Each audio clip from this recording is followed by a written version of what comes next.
Hello, this is the News Digest. Today in the episode, Orbán urgently travels to meet Trump. The reason is Russian oil. Massive overnight drone attack across Russia. Oil refineries, depots, and power facilities burning from Moscow to Crimea. Russia claims an external aggression and moves Oreshnik missile to Belarus. Prime Minister Viktor Orbán said he'll meet U.S. President Donald Trump to try to shield Hungary from the impact of U.S. sanctions on Russian oil. Hungarian Prime Minister Viktor Orbán stated that U.S. President Donald Trump made a mistake by imposing strict sanctions on Russian oil, targeting Rosneft and Lukoil, two of Russia's largest oil companies. Answering a journalist's question on whether he thinks Trump overdid it with Moscow, Orbán replied, "From Hungary's point of view, yes, we will look for a way out of this situation, primarily for Hungary." Hungary depends on Moscow for the bulk of its oil and gas imports. Unlike many of its European Union neighbors, which have worked to cut reliance on Russian energy following Moscow's full-scale invasion of Ukraine in 2022, Hungary has since ramped up its purchases, writes Bloomberg. Since the beginning of Russia's full-scale invasion, Orbán has increased Hungary's dependence on Russian oil from 61% to 86%. While the country consumes about 8 billion cubic meters of gas annually. Hungarian ministers argue that as a landlocked country with no real alternative fuel sources, Hungary cannot refuse to purchase from Russia. Hungary, unlike many of their neighbors, has not made any plans or made any active steps to reduce Russian energy imports. So, we're going to continue to work with them, and we're going to work with their neighbors like Croatia and other countries that can help them wean themselves off. Matthew Whitaker, U.S. Ambassador to NATO, from a Bloomberg publication. A new controversial statement from Viktor Orbán. This time, the Hungarian Prime Minister claims that using frozen Russian assets to aid Ukraine could lead to a war between Europe and Russia. At the same time, Orbán insists on direct negotiations between Europe and the aggressor. Hungary's Foreign Minister Péter Szijjártó made a similar statement at the Minsk International Conference on Eurasian Security. He said that Budapest is ready to serve as a venue for talks between the West and Russia. Watch our report for more details. Viktor Orbán plans to create an informal anti-Ukrainian alliance within the EU, Politico reports. The publication was told this by Balázs Orbán, political director to the Hungarian Prime Minister. According to him, Hungary's leader wants to coordinate actions with Andrej Babiš, whose right-wing populist party won the parliamentary elections in Czechia, and Slovak counterpart Robert Fico. The idea is to align positions ahead of European Union summits and hold preliminary leaders' meetings.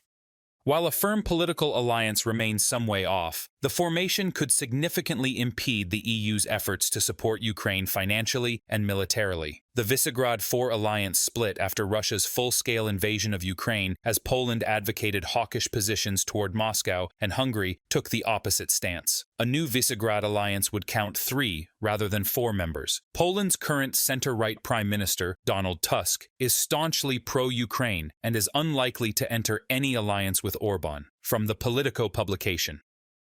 Orbán also opposes the European Union's decision for a complete phase-out of Russian energy carriers. Budapest continues to purchase gas and oil from Russia and insists on maintaining supplies. While the government claims the country has no alternative due to geographical constraints, this is not the case. Croatia has offered to help Hungary by importing oil via the Adriatic pipeline. Orbán's policy is criticized both in Brussels and Washington. U.S. Representative to NATO Matthew Whitaker emphasized that the White House expects concrete steps from Budapest to abandon Russian resources. In response, Orbán stated he would seek ways to bypass U.S. sanctions and plans to discuss the situation with President Donald Trump soon.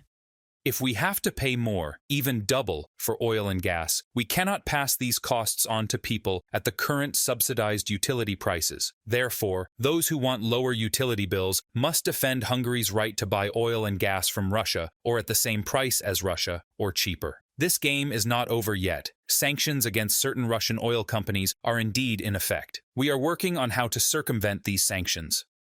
Meanwhile, Hungarian Foreign Minister Péter Szijjártó went further. He not only attended the Minsk International Conference on Eurasian Security, but also deliberately began his speech in Russian, calling, quote, to resume international cooperation. Hungary's foreign minister also declared Budapest's readiness to provide a platform for negotiations between Russia and the West. Europe is outraged, both by Hungary's unwillingness to comply with the sanctions regime against the aggressor state and by its direct contacts with Moscow and Minsk. Support for Ukraine is crucial. This is where all our efforts are going into. As a matter of proof, we have just adopted the 19th sanctions package against Russia. The decisions, as always, on sanctions are in unanimity, and Hungary was part of it. We need unity when it comes to actors that are conducting hybrid threats, attacks against Ukraine, against our neighborhood, such as Russia, such as Belarus. So all this is not sending a good signal.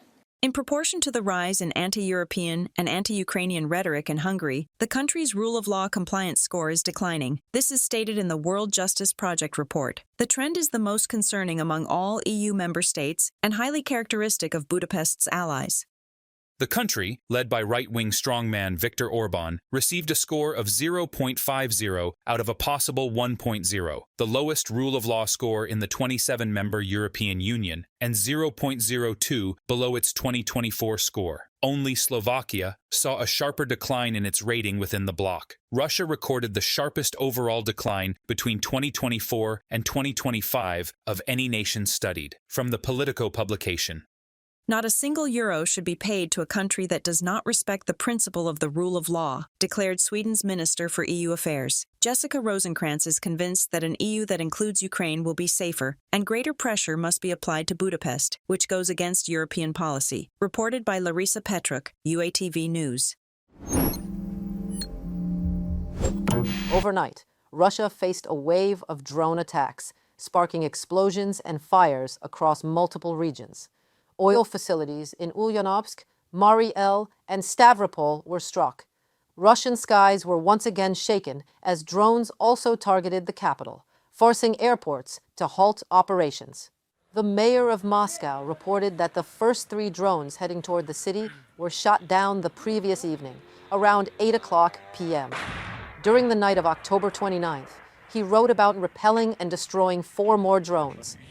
Over the past night, air defense units intercepted and destroyed 100 Ukrainian aircraft-type unmanned aerial vehicles. According to the Russian Ministry of Defense, 46 UAVs were shot down over Bryansk, with reports of hits on military facilities in the region. In Ulyanovsk Oblast, near Moscow Oblast, an oil refinery was struck. There are 3 oil depots in one area, but the attack was reportedly on NS Oil. The plant processes crude oil and produces gasoline, diesel fractions, and fuel oil, with a capacity of approximately 600,000 tons per year. Explosions were heard in the Republic of Mari El, also near Moscow Oblast, according to local residents. Eyewitnesses reported seeing a fiery glow. Drones struck a local oil refinery. The fire was recorded during the night of October 28th to 29th, 2025. The plant is located more than 1,000 kilometers from Ukraine's state border and has the capacity to process over 1.2 million tons of oil per year. In Stavropol Krai, near the Black Sea, drones struck the Stavrolen petrochemical plant. According to Astra, Stavrolen is one of Russia's main producers of polyethylene and polypropylene. The plant, part of the Lukoil group, is among the largest Russian producers of these plastics. In the ranking of the 100 largest companies of the North Caucasus Federal District by output volume in 2021, the company took 3rd place. It is reported that annually the plant produces around 340,000 tons of ethylene, 319,000 tons of polyethylene, and 113,000 tons of polypropylene. In temporarily occupied Crimea, drones attacked on the morning of October 29th, causing fires in and around Simferopol. The Eitan oil depot is again burning, after having been targeted on October 17th, when it burned for several days. It is noted that military fuel trucks, camouflaged and equipped with drone protection, were actively entering and leaving the Simferopol depot the day before the strike. This depot, like the one in Gvardeysk, is actively used to supply the Russian military. The Russian General Staff has announced that the use of long-range Ukrainian drones has increased, raising the threat to residential areas and critical infrastructure across Russia, according to Deputy Head of the main Organizational and Mobilization Directorate of the Russian General Staff, Vladimir Tsimlansky. While Ukraine is defending itself and targeting military infrastructure, Russian officials are now worried about the dangers their own propaganda has largely hidden from their population. Moscow is now finally worrying about its own civilians, while Ukrainian cities continue to face attacks daily. An example of such actions was the killing of Ukrainians in the Kyiv region in 2022. Now, gradually, every person involved in these crimes is being eliminated by Ukraine's main intelligence directorate. On Russian territory, Oman Lieutenant Colonel Veniamin Mazurin was eliminated. Ukrainian military intelligence stressed that the Obereg unit of the Russian National Guard, where Mazurin served, had been identified as early as April 2022 as responsible for genocide and serious violations of the laws and customs of war in the occupied areas of Kyiv region. In any country in the world, people will eventually face deserved punishment. The only deserved punishment for such actions can be their elimination. I do not consider anything else. This is my personal opinion, and I stand by it. I will put it into action. Kirilo Budanov, head of the main Directorate of Intelligence of the Ministry of Defense of Ukraine. We all remember Putin once said, "Russia has no borders. Where a Russian soldier sets his boot in, that is Russia." With such a perception, it is obvious that everything around you is an aggression against you. Russia is reviving Soviet-era narratives and preparing the nation for mobilization that, with such a rate of dead and wounded lost on the front lines in Ukraine, seems inevitable. Institute Study of War explains what stands behind the Kremlin's words and actions. The day before, on October 28th, the Russian Foreign Intelligence Service stated that France was allegedly preparing a military contingent of about 2,000 people to be sent to front lines in Ukraine, a claim that ISW called completely baseless. According to the Russian propaganda, this contingent is part of the French Foreign Legion, which Russian Z-blotters had previously already virtually sent to the front in Ukraine many times. Therefore, the Russian Foreign Intelligence Service continued the implementation of the Kremlin's concerted efforts to justify statements that Russia is at war with all of NATO and not just with Ukraine, which it does regularly. The Kremlin is resurrecting Soviet-era narratives of Russia's perpetual victimhood in the face of perceived external aggression in a dual attempt to justify Russia's future aggression against both Europe and the Asia-Pacific and the longer-term mobilization of Russian society. Russian officials also appear to be setting conditions to justify further militarization and full-scale mobilization of Russian society. From the Institute for the Study of War report. Which is understandable. When you promised to get Kyiv in 3 days, and today you control less territory than you did when you invaded Ukraine 4 years ago, you need someone to shame in that. You need to bloat a bigger enemy. And you do your best to provoke that enemy to get any reaction, any response, so to prove it is not you, it is that enemy that is aggressive to you. Even so, it is you who violated all possible laws, and your drones and missiles violate airspace of other states. Like these 2 drones of unknown origin were spotted near a military base in southern Estonia on October 17th, and one was shot down by Allied forces, Estonian media report.